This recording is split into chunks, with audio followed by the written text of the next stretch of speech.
Meghalaya Pradesh Youth Congress kala Khot barwer ki Paidbah bani Akhun persha ki kam Thok kam shukor jaka sarkar BJP lingba ka social media. General Secretary ka Meghalaya Pradesh Youth Congress Fernandez Dakhar ha background ki nong Thok bor menta ka singi ka khat atrek rumpang araja arpoi ha Congress Bhavan ulong ba ka BJP kala penan kam de ki social media ban penmi ki khubor Thok ban pen sapyang ki kam ki jongka. Ulong bona kini ki jingle ka BJP ki de ki bashuthok bar ki Paidbah ru namar ka jingbam tep ki pen sapyang ki.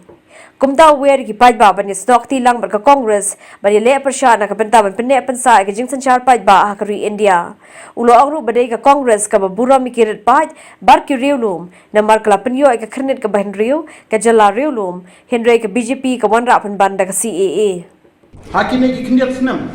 hadin ba wan ka sarkar BJP bat mudi kum prime minister ki klem da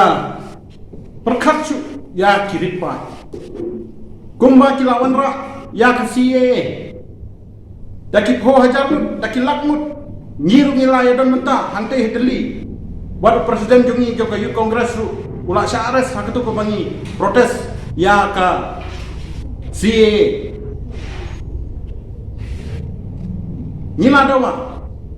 ban naka sarkar BJP ban wen nomor dore kane Henry menin ngidang yi ba andala de vaccinate ya baro kimsa implement ya kane ka CAA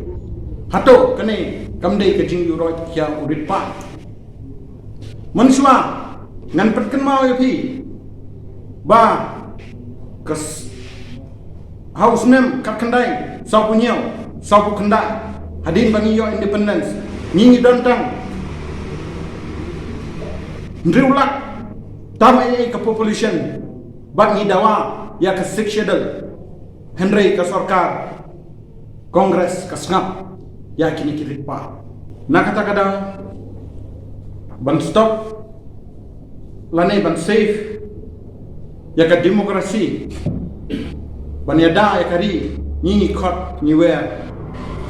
ya baro ki nong snong ban yadan bentalang ban keren ya ke AKA kaba wanra jingma umdai bangin susngap